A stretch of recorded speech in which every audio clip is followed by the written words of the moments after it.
ठीक हो। उम्मीद करना तुम ठीक ठाक हो। तुम वेख रहे हो मेरा Ranjha dairy farm YouTube channel. मैं तुहाडा अपना वीर फैसल रांझा। अज की वीडियो मियांवाल रांझा तहसील व जिला मंडी बहाउद्दीन मियांवाल लस्सी मोड़ तो खाई रोड ते लोकेशन बनती है। चाचा असलम बाट का डेरा है। चाचा होरी अगे व्यापार शपार करते हैं, लेकिन माकूल तरीके नाल जानवर लेंदे ने और वेचते हैं और तसल्ली नाल वेचते हैं। मोबाइल नंबर की है 0302 7745 0302 7745 709। मोबाइल नंबर है जोटी है भैड़ा वारा। माशाल्लाह भैड़ा वारा जोटी है। आप तसल्ली कर लो जानवर दी।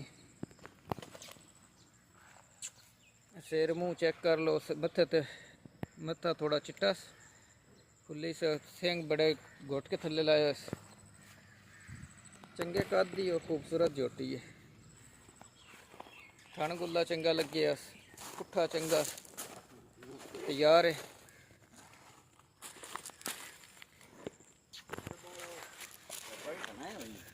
माशाल्लाह बड़ा ही प्यारा जानवर है। चेक करो उसके।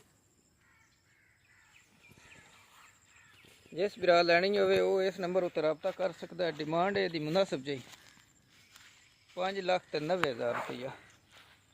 जिस लैनी हो रब्ता कर सकता है। हल्की जी कमी बेशी उसी दी कुछ बिरा पता मैं जो तुम्हें वीडियो लाना तो मोड़ा दिन जी रेट बहुत ज़्यादा मांग छड़ दो। मुनासिब रेट तो ये हल्की जी कमी बेशी की जा सकती है। तो मौके उत्ते आके तुस अपना जोटी वेख लैनी है। मोबाइल ते रब्ता भी कर लेना। अगर वीडियो पसंद आवे लाइक तो शेयर करना, तो कमेंट सैक्शन में अपनी राय का इजहार जरूर करना।